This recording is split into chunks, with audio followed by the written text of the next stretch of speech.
Hi everyone, thank you for joining me on tonight's Egg Whisperer show. I've been up since 6 in the morning. My first egg retrieval was at 7 a.m. and you're probably wondering, why the heck am I still doing this show?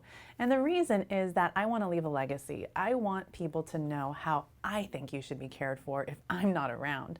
And if you don't have the ability to come see me here in the San Francisco Bay Area, that's okay. You can learn the lessons that I'm going to teach you today and take them to any clinic you go to. This is what happens when I'm listening to the phone calls that come into my office. People call and they say, I'd like to schedule a new patient visit. Can you tell me what to expect? So I said, you know what? I've never done a show about that. What to expect at your first fertility doctor's appointment, and also how to get the most out of it. So that's what you're going to learn today. Before I start though, what I want to share with you is something special that happened 2 weeks ago. I know. So I think you know which one's me, obviously. I wish I would look that good in a purple unitard and a blue purple wig. But that's me with Lady Gaga. This past Christmas, I asked my husband and I said, honey, he said, do you want anything? I said, I have everything I have ever wanted. The only thing though, I would love to meet Lady Gaga. And then sure enough, under the Christmas tree was an envelope, and inside the envelope it said, you're going to meet Lady Gaga, and voila, it happened. And it was one of the most special moments of my life. And here's why. You guys have all probably heard of Lance Armstrong, right? So Lance Armstrong, you probably know, had cancer. But what you didn't know, unless you're a cancer survivor who also needed fertility treatment, or if you're a fertility doctor, this is something that we all know, he created a foundation for cancer patients to get subsidized fertility treatment, right? That's really great. So he built an awareness around cancer patients needing fertility help. And so if there's something that you should know about Lady Gaga, if you didn't already know, she's all about love and treating everyone equally. And that's how I am too. If you want to be a parent, it doesn't matter who you are, where you come from, I want to help you. Your gender identity doesn't matter to me. I care who you sleep with. That's one of the bumper stickers on my car because that matters to me. So I went to Lady Gaga and I said, hi, I'm Dr. Amy. You don't know me. I probably didn't say you don't know me, but I said, I want to build a foundation with you or be a part of your foundation to bring access to the LGBTQ community, bring fertility access to these patients globally. We're really lucky in the San Francisco Bay Area. Depending on your gender identity, you have great access to wonderful, welcoming fertility providers. But if you live, for example, in another country, the Middle East, you're not so lucky. You probably will not be able to have a family the way you would have liked. So I'm hoping she'll call me. She asked me to give her my information to her personal assistant. I got his information. So Bobby, please reply to my emails. I promise I'm not going to be the crazy stalker fertility lady. I might turn into that though if you don't reply to me. So I'm hoping that she'll find a way to reach out and that we can somehow partner to bring resources, awareness, and equality to everyone who wants to have a baby, no matter who you are and where you live. So now to the topic. The topic is what to expect at your first visit. So if you're like me, and I'm sorry if you are, I have zero sense of direction. The only thing I know is where to put an embryo.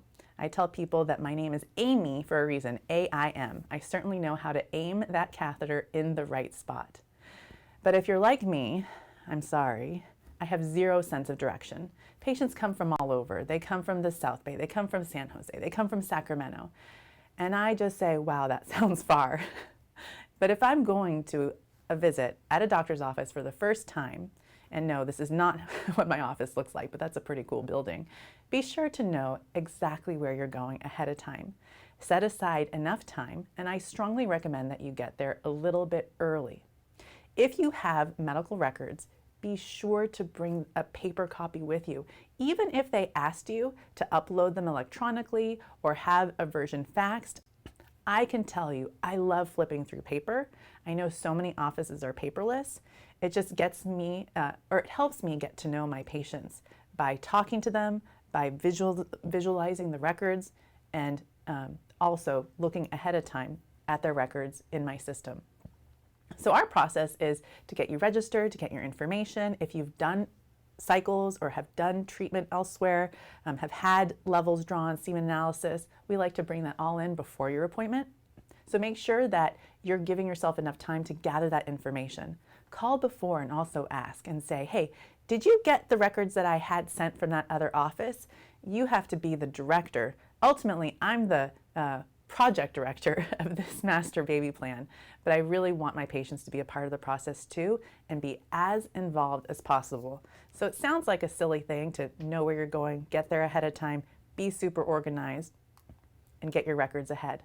So I saw this online, I thought it was super cute, and I have more and more patients doing this. They're bringing in a fertility binder. And if you see here, there's so many cute ones online. You can even, give it a name. Is very fun.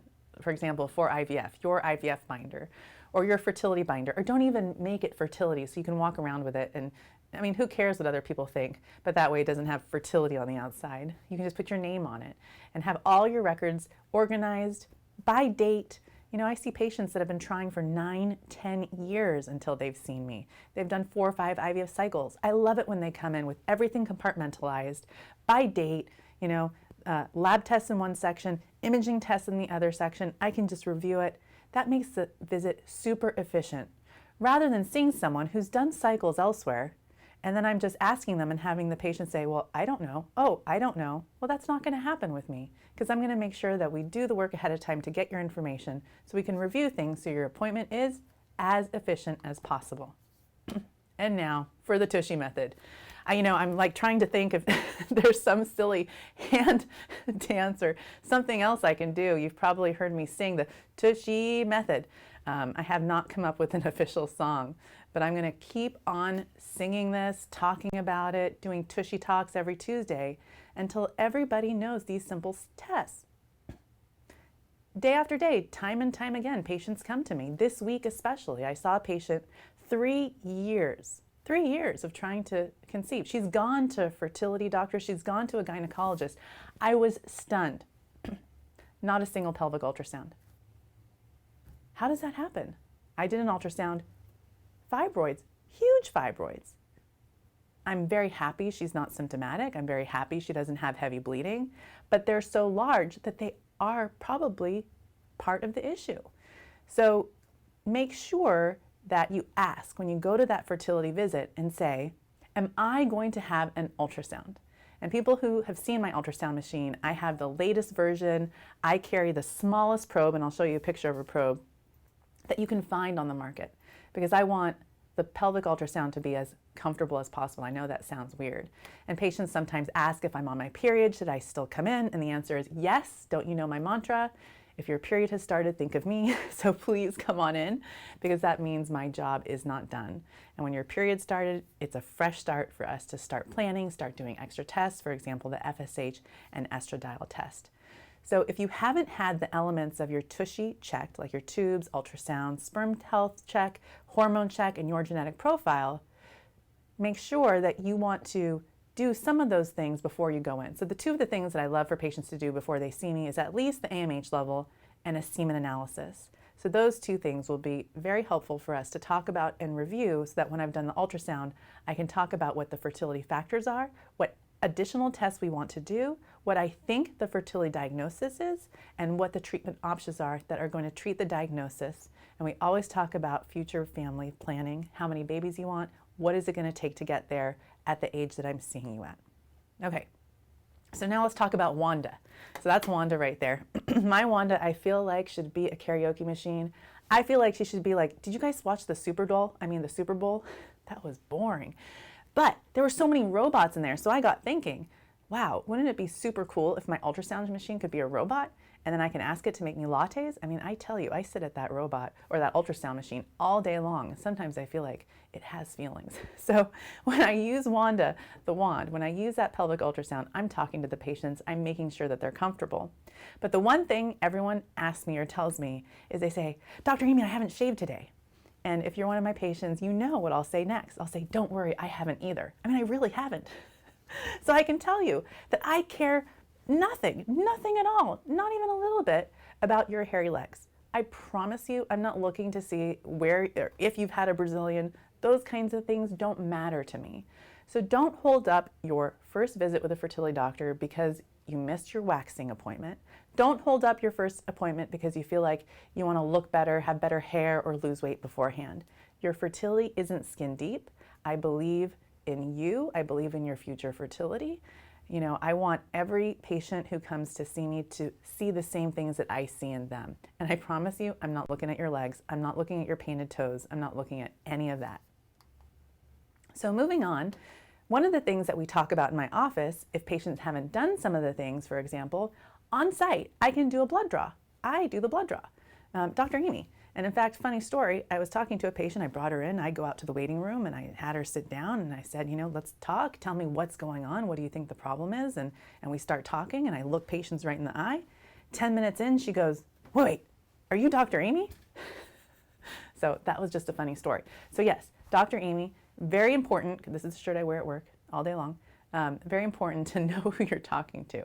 So if you don't know, if someone hasn't introduced themselves, just make sure that they are the doctor that you're scheduled with, and so that there's no confusion about who's seeing who. So back to me being a vampire and loving every minute of it. So when patients see me, we talk through the Tushy Method, obviously, and make sure that they've done all the tests that I think will be helpful. For example, a carrier screen or an AMH test. I can do that on the spot. I can do preconception testing on the spot. Quest Diagnostics is a national lab, and they love the chocolate that I have in my office. So the courier comes 3 times a day at 10, 12, and 5 p.m., and he comes and picks up the blood that I draw from my office. We send it off with the patient's insurance card, and we get results back. So that's something to think about, that you might have a blood draw when you go into the first visit. So what does that mean? That means you should be hydrated. You know, don't go in, you know, on an empty stomach. We have snacks and chocolate in my office. Bring a snack with yourself, bring a bottle of water. Same thing for your partner. You don't want anyone passing out. However, the paramedics are super hot around our town, but that's a joke. We never want the paramedics showing up. So moving on, swimmers. So guys sometimes are scared. Go out to the waiting room. The female partner would come in. She comes in. I'm like, what happened? Where did he go? I think guys are afraid all of a sudden to be like, drop your pants, show me, give me a sample. I promise you that doesn't happen. We do not check your swimmers at the first visit. We just don't. I use an andrology lab. It's down the street. We give patients cups to take home. They collect at home, and you flow and go, put it in a pocket. You've seen my sperm Snuggie that I'll be selling soon. I won't be selling soon. And then we can order a semen analysis for you if you haven't had one after the appointment. So no one's checking your swimmers. Guys, you're not going to get undressed. Please don't even joke about it and take your pants off. We don't want to see that. But in all seriousness, I love it when my patients bring a fertility friend. So if you're not partnered, bring somebody. Bring a friend. Bring someone who's going to also take notes and be there to listen, to help you ask questions, so that after the visit, you have someone to talk to about what you heard and what the next steps are. Okay?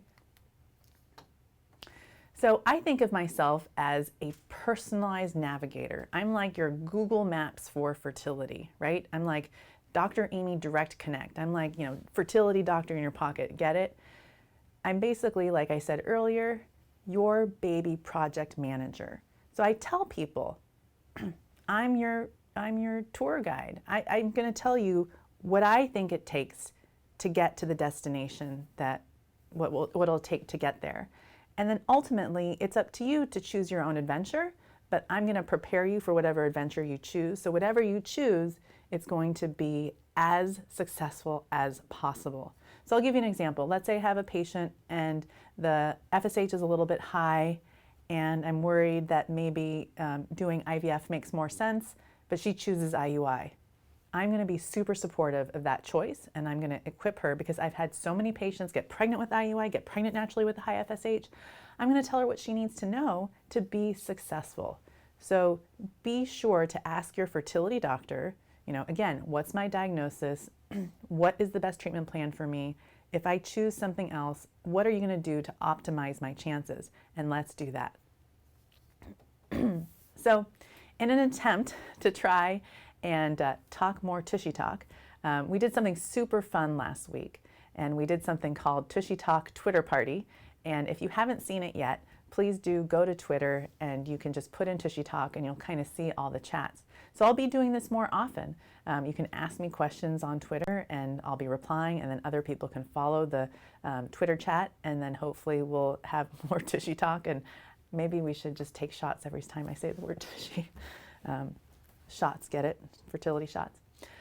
So thank you guys for watching tonight's show. I hope it was super, super helpful. I hope you learned a lot. And you know my mantra, I was supposed to put that slide up there, and it's ask more questions.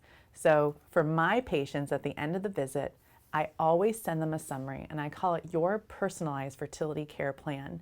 It's very detailed about what I think the problem is, the steps that we're going to take next, and when to reach out to me. And I always say, when your period starts, call me. I'm always going to know what to do next. For example, I saw several new patients today. I drew blood in the office for some of them, and then I said, look, in 2 weeks, I'm going to get these results back. The results of these tests are going to be really important for us as far as planning your fertility care. We're going to schedule a phone consult in 2 weeks, and then we're going to keep talking.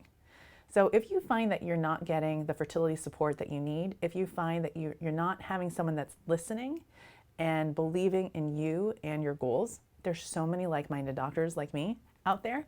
I'm happy to guide you to someone who I think will care for you in the same way. And there's also a website. It's fertilitylifelines.com. You can put in your zip code and find a doctor that's close to you. So thank you guys for watching tonight's show. I hope you learned a lot, and I hope you have a great night. We'll see you soon. Thanks, everybody. Bye-bye.